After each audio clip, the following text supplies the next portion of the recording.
Welcome to this lecture. So in this lecture we are going to see about the pitch factor and the distribution factor and example sum using those factors. And pitch factor is going to be defined as the ratio between the EMF induced in a short pitch winding to the EMF induced in the full pitch winding.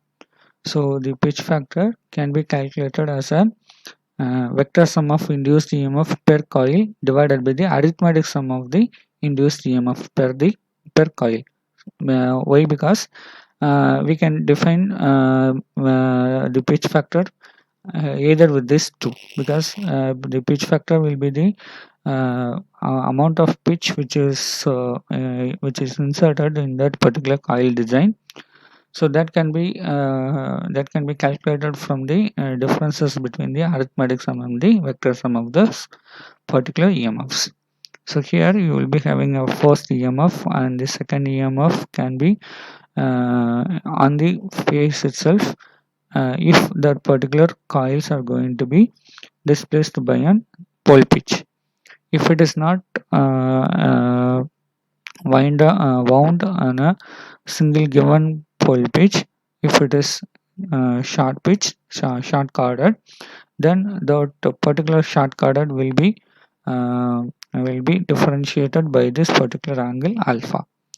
So this particular E will be drawn after this particular alpha angle, like D to B here. So this particular two vectors can be added vectorially along this particular AB. So the vector sum of the EMF will be this particular AB.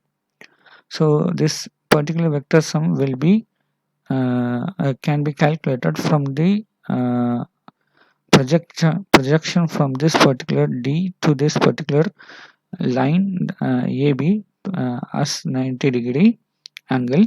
So if it is going to be the case, then this particular AB can be calculated from AC to AC plus CB. So the Kp, that is the pitch factor, can be calculated as the vector sum of the induced EMF per coil. So what is the vector sum? Vector sum will be AC plus CB.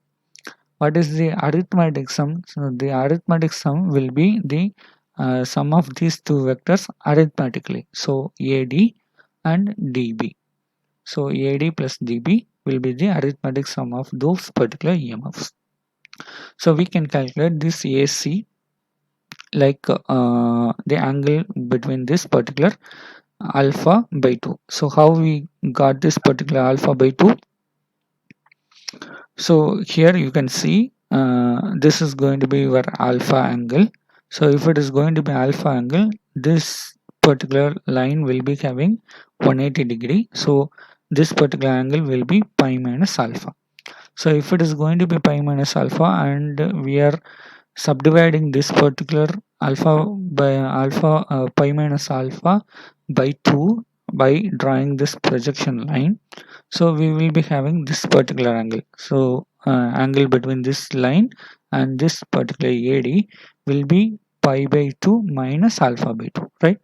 So this, since this is going to be 90 degree and a triangle will be having 180 degrees, so this angle will be alpha by 2, and for this particular triangle also this particular angle will be pi by 2 minus alpha by 2. So since this is going to be 90 degree and this particular angle will be alpha by 2, because the total angle inside a particular triangle will be 180 degrees, so that we will be having the angle of alpha by 2. So since we got this particular angle, we can write this particular AC as a AD into cos alpha, because cos alpha by 2 will be the adjacent side of this particular angle. Since this is going to be your 90 degree side, so this is going to be your hypotenuse and this is going to be your adjacent side, so that AC will be equal to AD into cos alpha by 2. And what is CB? CB will also be an adjacent side for this particular triangle. So dB into cos alpha by 2 divided by AD plus dB. And from this diagram we can come to a conclusion that AD and dB will be the same EMFs. So AD and dB will be same, so that we will be having this particular two can be added together, so that 2 AD cos alpha by 2 divided by 2 AD. So 2 AD will be cancelled, so the pitch factor will be Kp is equal to cos alpha by 2. And next factor is going to be an important factor called distribution factor. So the distribution factor will be giving how much amount of angle distribution has been followed in a constant in a distributed winding. So that is going to be a parameter which is going to give the distribution of those EMF along this periphery of 360 degrees. So we have to find out this distribution factor for an distributed winding. So the distribution factor can be defined as the EMF induced in the distributed winding divided by the EMF induced in the concentrated winding. So as we have seen in the pitch factor itself, we will be doing this particular distribution factor as a vector sum of EMF per coil divided by the arithmetic sum of the EMF. So if we are having the EMFs in every coil as this particular vectors, and the EMF, the angle between these EMFs will be beta. So if it is going to be the case, then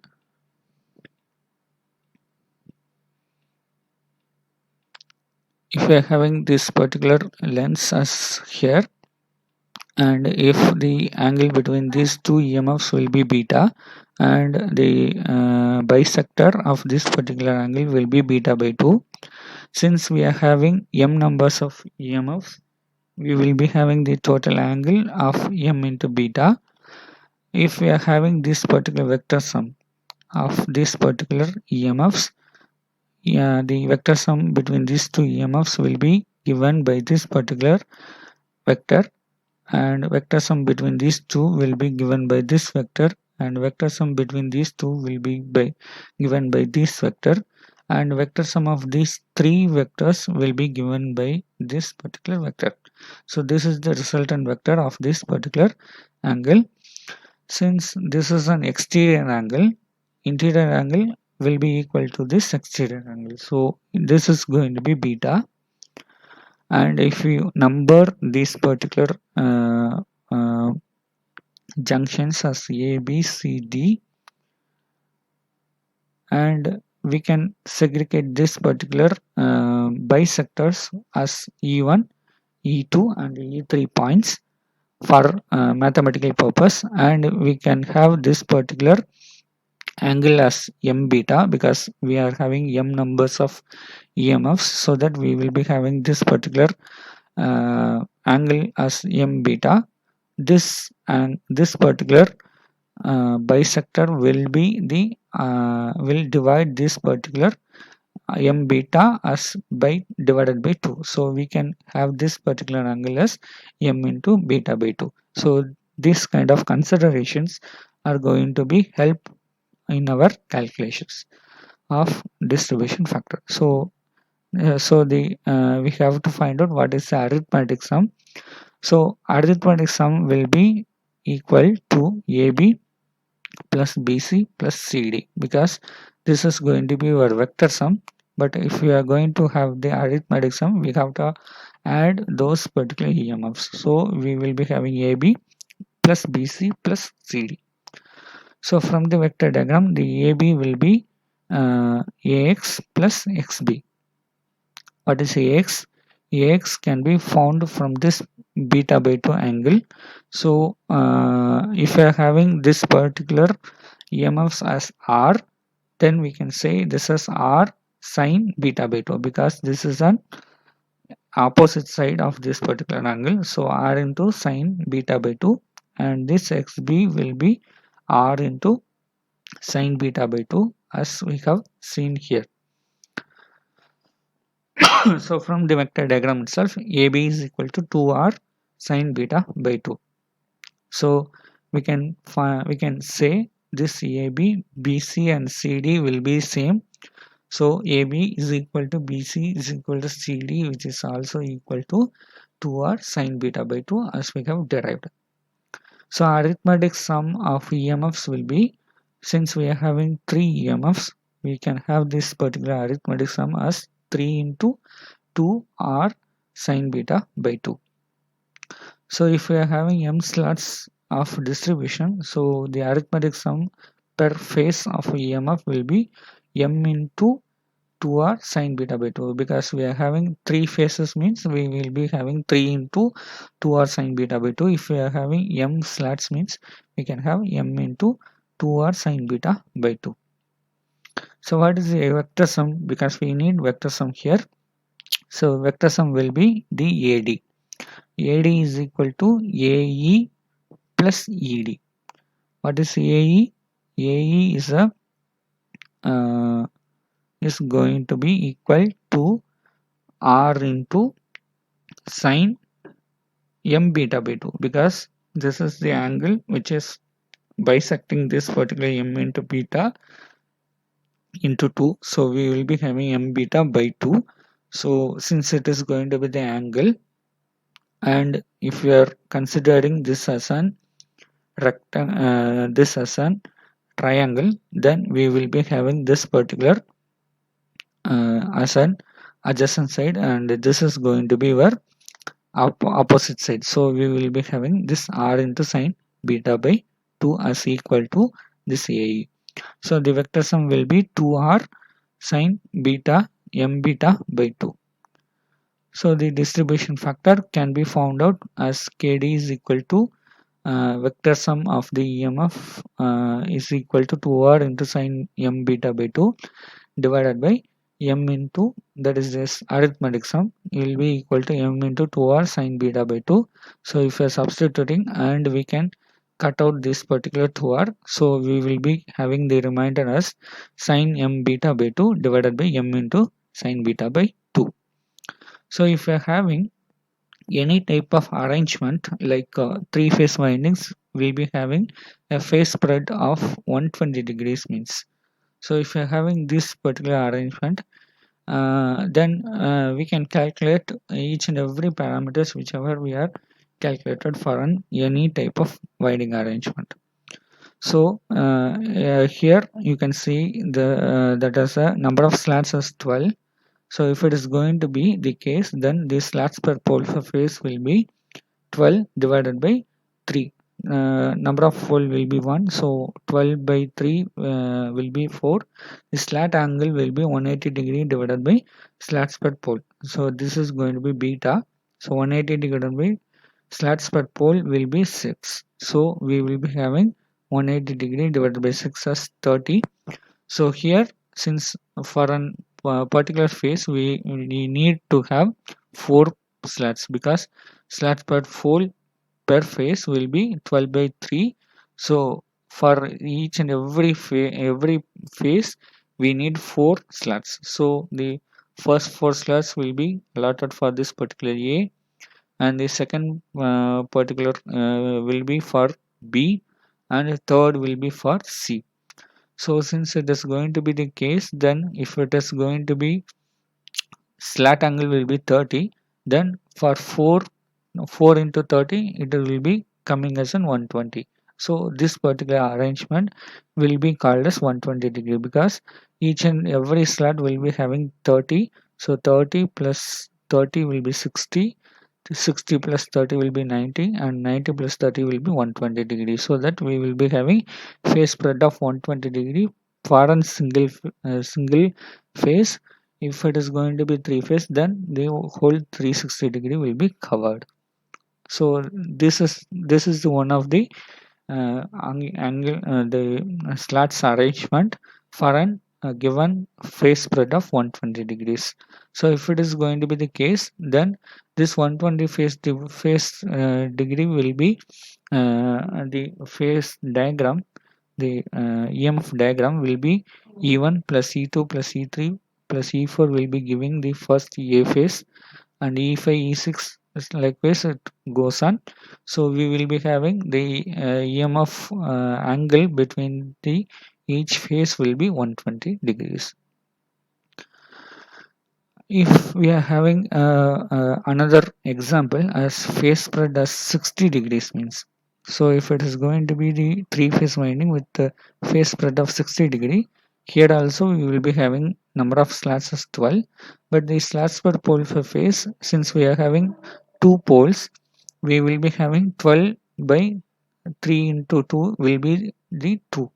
So for a single pole, single phase, we will be having only two slats. So the slat angle will be 180 degree divided by slats per pole. So here also the slats per pole will be 6 only, because we are having only 6 three numbers of faces only. So we will be having 6. So 180 degree divided by 6 will be 30 degree. So for each angle for each slat we will be having 30 degrees, so that we will be having 60 degree phase spread over single given diagram. So here this particular pole will be having two poles. So one will be here, another one will be here. So the next slot, because we are having only two slats per phase, so the next slot will be the 2, and the next slot will be 2 plus 6 will be 8. Here 1 plus 6 will be 7, because we are having this slot per pole as 6, so we have to add each and every particular slot by this 6, so that we will be getting the next phase, next pole, where this particular coil side should be finished. So we will be having 1 plus 6 as 7, 2 plus 6 as 8, and 3 plus 6 as 9, 4 plus 6 is 10. Likewise it goes so on. So if it is going to be the case, then E1 and E7 will be on the same phase, and E2 and E8 will be on the same phase.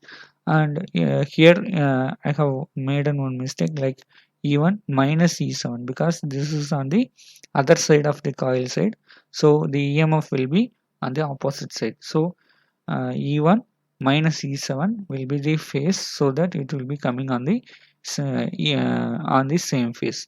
So if we are adding these two, we will be having the EMF of EA. Thank you.